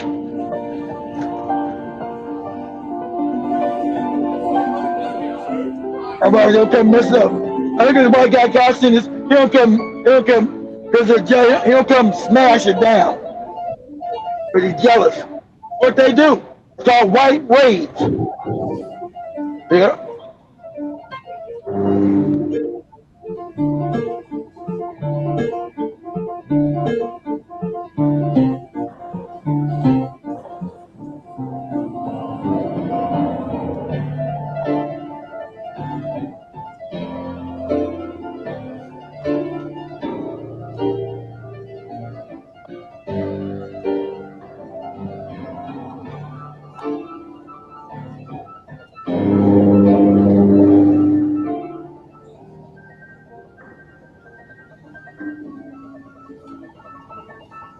The next episode of Leave Black People Alone.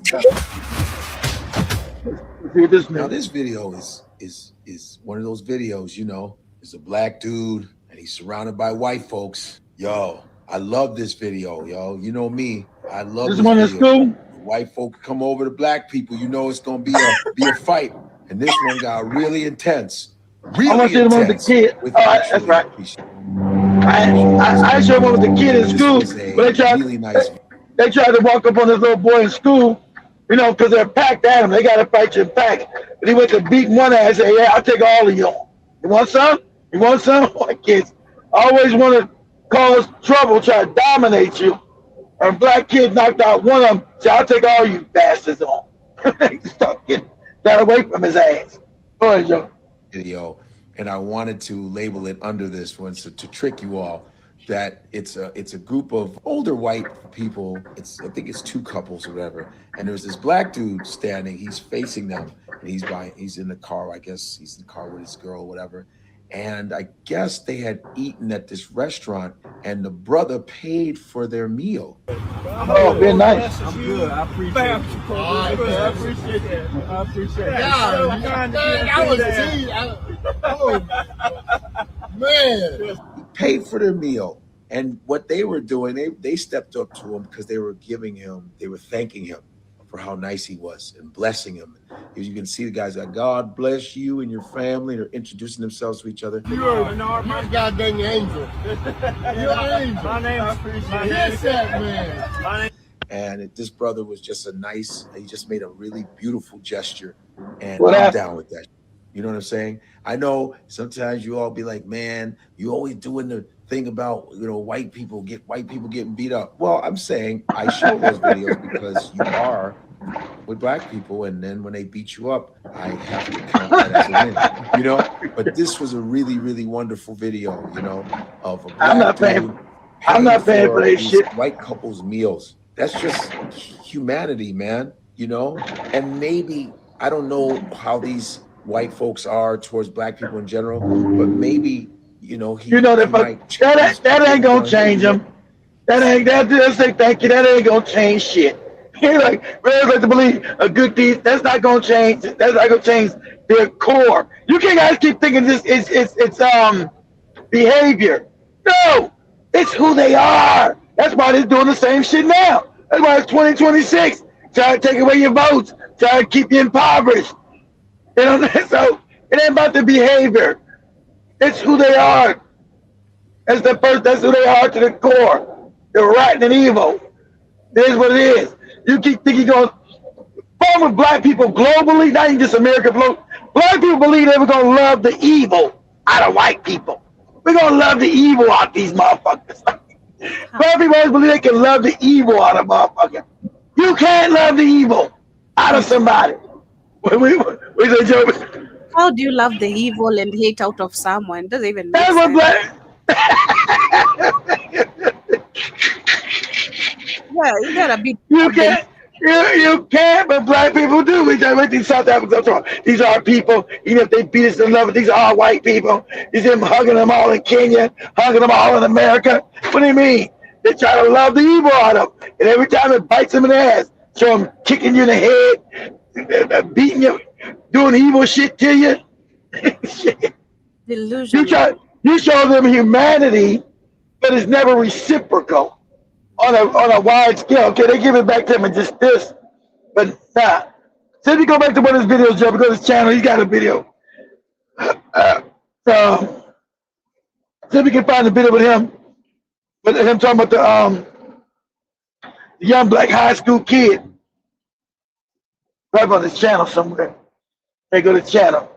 But I don't want to. Let's go down to a couple of them, see which one we get. Let's go. Go ahead, Joe. Let's see what this is.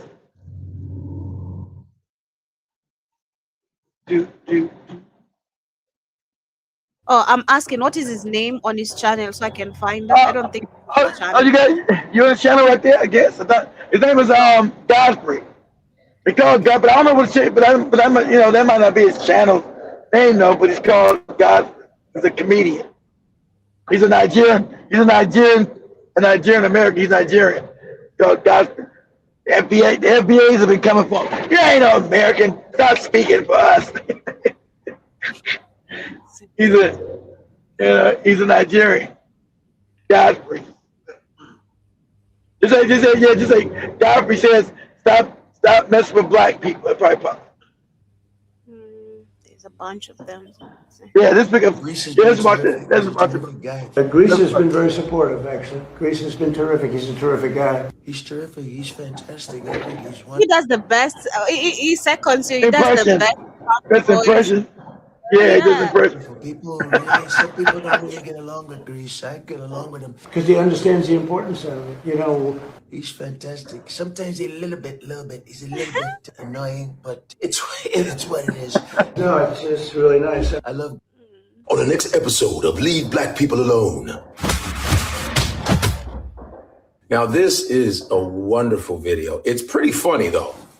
But you know, the security guard in this Target, it was a ghetto Target, because the guy that's filming is like, man, this is a ghetto ass. Oh, I've seen this. Man, this is a ghetto. So yeah, so there's a bad neighbor. Usually you don't get the Targets in the bad neighborhood. So this Target's in the ghetto neighborhood, you know, project, and this homosexual's trying to steal.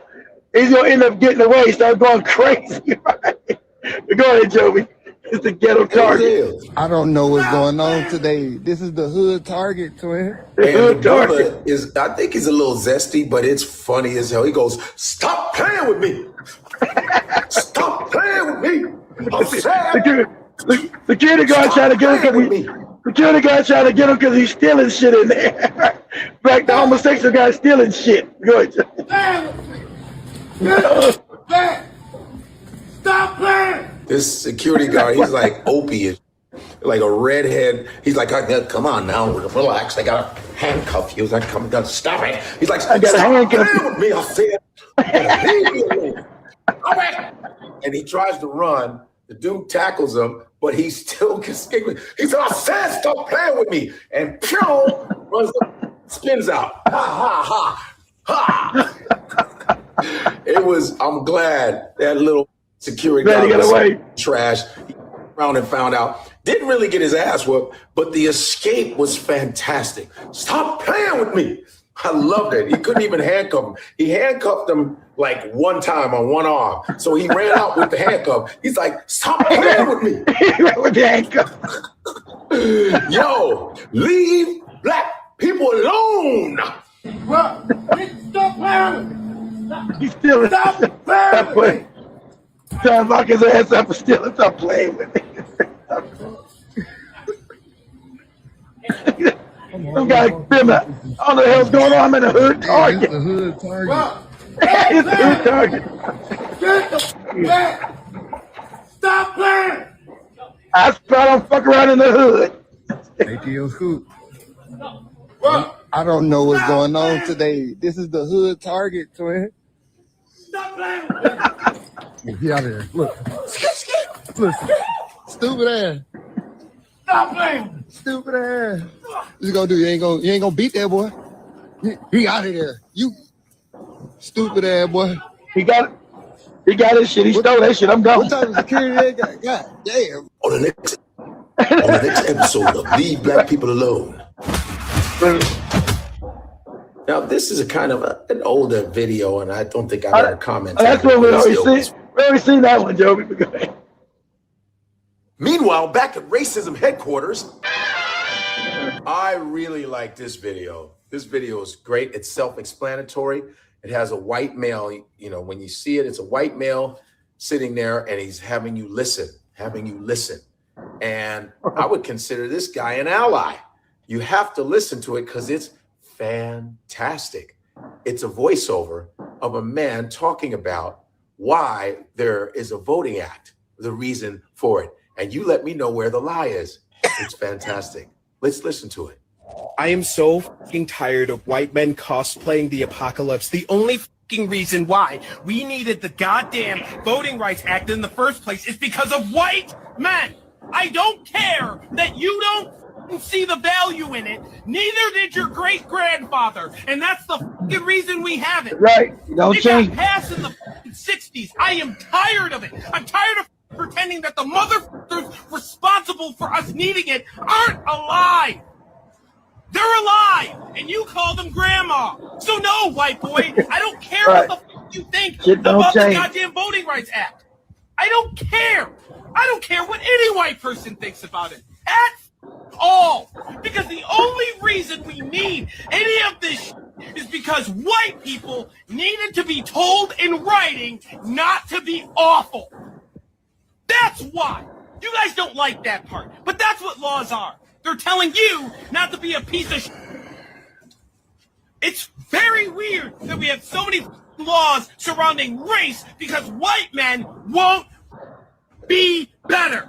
They won't be better. They won't do better. It doesn't matter what year it is. That's right. In the year of our Lord, 2026, we are still discussing the merits of black people voting because you are not different than your fucking ancestor. Meanwhile, on the next episode of Leave Black People Alone. This one, the last one, then go through the comments. All right, Joe. This, I don't know. I don't think I've talked about this, but I've seen it so many times. Sometimes I'll see it and I go, oh yeah, let me bring that one up. This is a good one. And it's dehumanizing. And there's a woman, a white woman it's like a hotel. And she comes up to this black woman who you don't see off camera. And she hocks a loogie, man, like spits on her. Spits on. And all you see is this. Brother, you don't spit on no black woman. Listen, if you want to get fucked up in America, spit on a black woman and see what's going to happen. That white lady, you don't do. She might beat you to an inch of your life. No, I got to see this. Beat the shit out. Fit mother. You don't ever. That's what you see. Come on.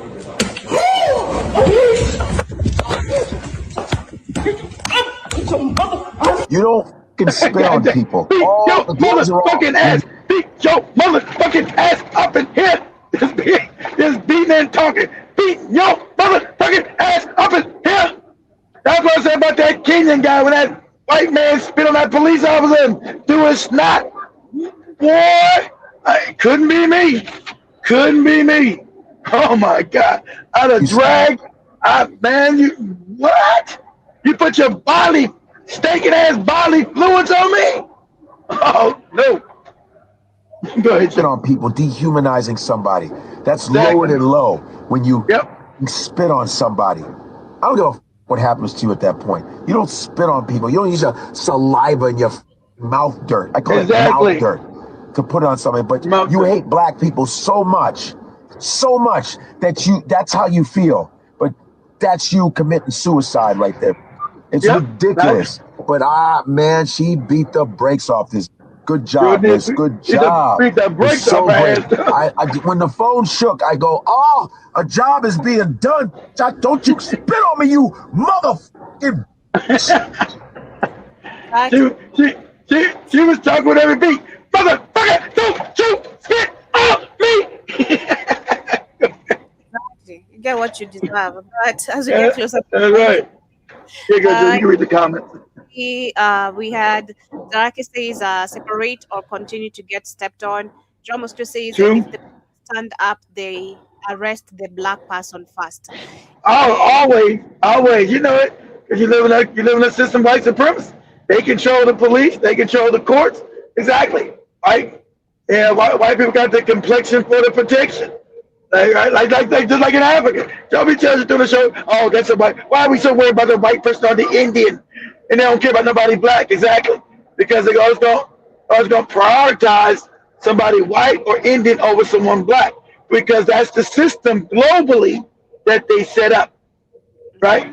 It's sad enough in Africa. They should have been. If I got supposedly leadership in Africa, I'm supposed to have been overturned that shit. God damn, I'm African. We're supposed to be favored here. This is Africa. I understand America. We're the minority. Hell, Africans are the majority, right? You love your white people. You love them talk to you crazy, spit on you, and talk to you crazy. No way. Try me. You'll see. You'll understand. Drake says won't be left alone as long as you are integrated and assimilated. And says got this young Spanish-speaking hybrid saying that they want to be called Latino instead of Hispanic. Both are Euro-based titles. And 10 Speed says the only people that understand what real racism is actually fight against let me read that again. The only people that understand what real racism is and actually fight against it is Black Americans, not these other races or other Black groups. That's true. I do agree. Well, I'm one. You can put me there on the equation of Black Americans because you're not gonna try me. I'm the wrong one. I just know the wrong one. I've been knowing that. I'm never gonna tolerate disrespect to white people. Man, I'm gonna fight you. I'm sorry. Shit. Don't try me. They really think that they are top because they are bilingual. Asians the same. And Yossi says These ones off are not sufficient enough, just like the Alabama waterfront brawl. And Jarake is adding that racist means race first. This goofy Hispanic love to pretend. And Samuel Karibu Sana says, let's not forget the Mexican gang that are in Africa now. They are just as racist. But ain't no Mexicans in Africa. Shit, with the Mexicans, ain't no Mexicans no Africa. I know we have Africans that have been dumped in DRC Congo. I don't know about Mexicans. You got who, Joey? They got who down in DRC Congo? Who? The Afghanistans that have been dumped. That ain't Mexican. Those are goddamn Afghans. Those are Afghans. That's why it's called Stan. Those are Afghans. Yeah, that's what I'm saying. I don't know about Mexicans as well anywhere in Africa unless they're there. But speaking of which, those the same gangs, not juicy training. Jarake also says this admin is flooding African nations with these Hispanic. The Mobutu leaders are signing off. And Samuel says who have stories of this white witch of Rose Hall and Black Hat men. Remember, Hispanics are weak, right? They're never gonna go into Africa and be like white people and talk crazy. It's not enough of them. Remember, they're a small minority. Imagine being around a sea of black people talking crazy. But sad enough, in Africa, you have a sea of black people there, and they still let other races talk to them crazy. That should be crazy to me. In Africa, because there's a video going around. Where was that? That's there's one guy talking crazy to somebody. I forgot where it's at, but Africa. And somebody in the comments said, "Man, you're in Africa, man." I think it's where were they at? They were some white people. Might have been Zimbabwe. I don't know. It's not Zimbabwe or South Africa. Somebody white was talking to somebody black, just talking to them crazy. And everybody, I read in the comments, said, "Man, you're in Africa. And you letting this white guy just step you talk crazy in you like this?" That's what I'm saying. The African, I don't. Something wrong with this African man. I don't get it. As Ibram Traoré said, the humiliation and the disrespect has got to stop it sometime. You got to stop it. And you haven't stopped it. What country was that shit in? I'm going to find that video. It was in South Africa, whatever, but it was, he's talking some African crazy. Come out some white people talking crazy. And the African, like always, and the African man just standing around looking stupid. Looking crazy. What? Y'all supposed to vote that motherfucker. Cheap suit. This is Africa. You better get your ass back to Lebanon. Where the fuck you from? You look, the guys look like a white Middle Easterner. But you supposed to went over there and voted his ass. Quit violence. And Zarake says videos like this piss me off. White supremacists. It is white terror domination or white dependency. Not no damn supreme. And well, that is the name of it because they got the power of it. You got to call a spade. We might not want to call it white supremacy, acknowledge that because they're not supremacist people, but their system that we're in puts them on top. It is about white dependence because they don't want to work. They can't work as hard. Like Joe said, they can't really fight you because you fight them because everybody knows you fight better, you're stronger. But they still have power over you. So why, if that's the case, okay, explain this. I'm gonna explain the African mind to me then. How in South Africa you got a few white people controlling all the black people, and they refuse to do what needs to be done. Why you got them in Kenya? Kenya refused to do what needs to be done. In Zimbabwe, in Zambia, they'll be living amongst you, controlling everything while you're in the slums. So you gotta ask, what's wrong with the African mind? What's wrong? What's going on? But they coming to Africa with nothing, and they was living good, and you in the slums, fucking sucking on your fucking feet. Shit, crazy shit. So something's going on. And I also see Samuel says, truth be told, I think the savagery of white will rub off on us so much. One day that will do them the way they did us. Everyone will start acting right towards us, but then it will be too late. Now, I agree with that. I think now this is gonna be controversial. I told y'all this is real. Reason why black people are seen as weak all over the world and treated the way we do, because black people have never been practiced savagery against no other people. The other people committed atrocities and savagery against, especially against us.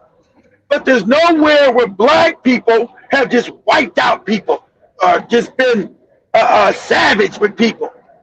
And I hate to say it, until black people do what needs to be done on the African continent with savagery, you're never going to get respected. You're going to get this constant command, because you're the only people that haven't genocide anyone. You're the only people that has not treated people bad. But you're the ones. But we're the ones that get treated bad. Africa. What has African people done to anybody? Nothing.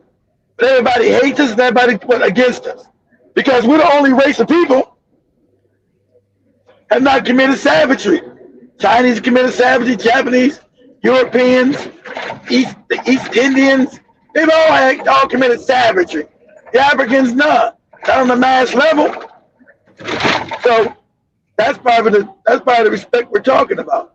That's why we get disrespected, because Africans have not been savage enough. Jarake says, it talks about biological warfare.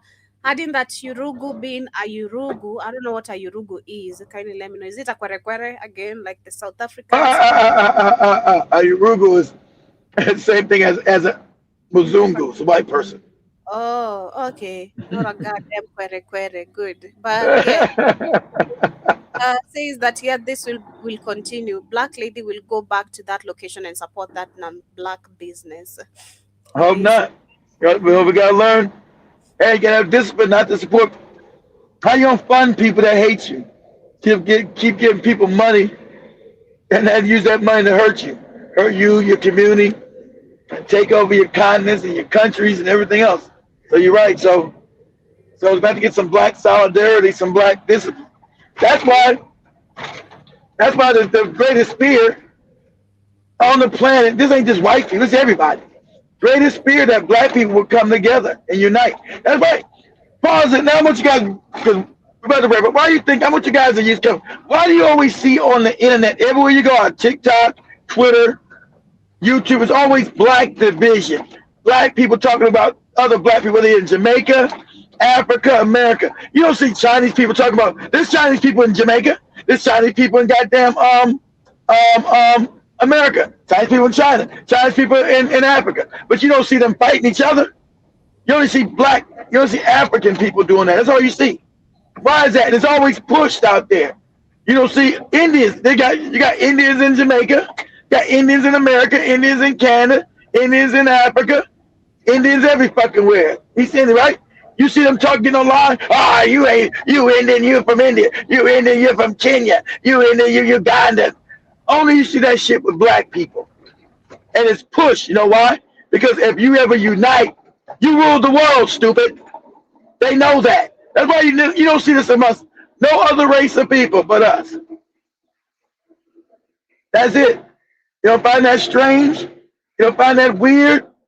Every time you go online somewhere, it's only black people fighting. Or black men fighting the black woman. Black woman fighting the black men. You don't see that nowhere else. You don't see the Chinese man fighting the Chinese woman fighting the Chinese man, Indian woman fighting the Indian man fighting the Indian woman. You don't see that shit nowhere. But you see this dysfunction always in black society globally to make sure you do not unite. Because everybody's got wealthy of black people's backs. And black people are still stupid globally and figure out, you know what? I think we need to unify. That's why you see that shit in South Africa happening. Find out who's funding that. Oh, it's going to be somebody white. Most likely a cat with the motherfucking hat. So until you understand that, that's why you see nowhere on the internet where a bunch of Chinese women talking shit about Chinese men. Where's that at? Where have you seen it? Oh, it don't exist.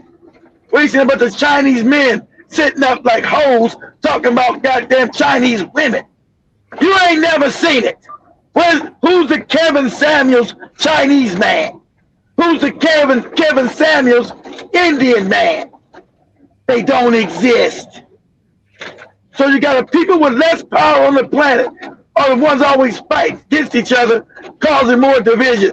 Instead of understanding, you got to unite to get power. All other races get that, but black people globally. That's why you see only black people doing it. And like I said, like Joey would tell you, critically think. You too stupid to figure that out.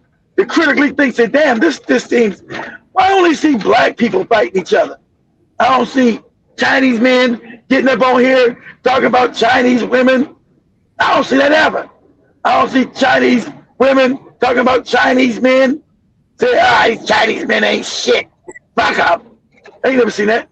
Go ahead, Joey, wipe it up. Yeah, that's where we come to the end of today's conversation. I hope you guys have a beautiful rest part of your day. Jackie says they have of their culture. Jackie says they have control of their cultures. They punish those that display treason. They do. We don't exactly. They punish those. We don't do exactly. We don't got no coon patrol punish those that do treason. So we got treason all throughout our cultures, Africa and America. We got nothing but treatment. And Malcolm X told me that before I was even born. We got the most treasonous shit inside black people globally. He said black Americans. He said global black people have too many goddamn agents of goddamn chaos. Too much treason going on. I agree. So much love, Joe. We'll come back Friday. We'll probably look at the movie Kill Bill Friday. Joey's gonna come back tomorrow and do a music show. So if you guys are, they ain't gonna be on TikTok. We're getting banned. Somebody constantly getting banned on TikTok. So it's gonna be on. You guys can see on the TV station. You guys can see on the TV station and see on the app. Go ahead, Jimmy. Sorry. Go ahead. Yeah, I'll see if by tomorrow. Let me see if we can go live. I don't know. Let me see. I know we were. I think Joey. I think. Now TikTok, I think Shamani's the thing is for a weekend. Don't come back on again till Friday sometime. You know, but not doing nothing. I ain't been on TikTok. I ain't been on that shit forever. I don't go on that shit. I ain't been on TikTok all this year. Touch that shit. I looked at it. I ain't did no shows. I think it's working. I think the ban has been removed. It's no longer there. What's been removed, Joby? The ban is no longer there. She can go live and I can go live. Oh, the ban is removed. Okay, cool. Good. See? Yeah. All right, so you can go. So you guys can catch Joby on TikTok then too. Yeah, so much love, family. See you guys tomorrow. Same time, same place on the Culture Show. Have a grateful day and see you tomorrow. Be safe out there, whatever you're doing. Don't. That's right. You guys watch Joby get down, playing the music. Joby being all over the world playing the music, boy. To get down. I do play requests. So if you listen to Kit, it's your fault. Much love. Much love, guys.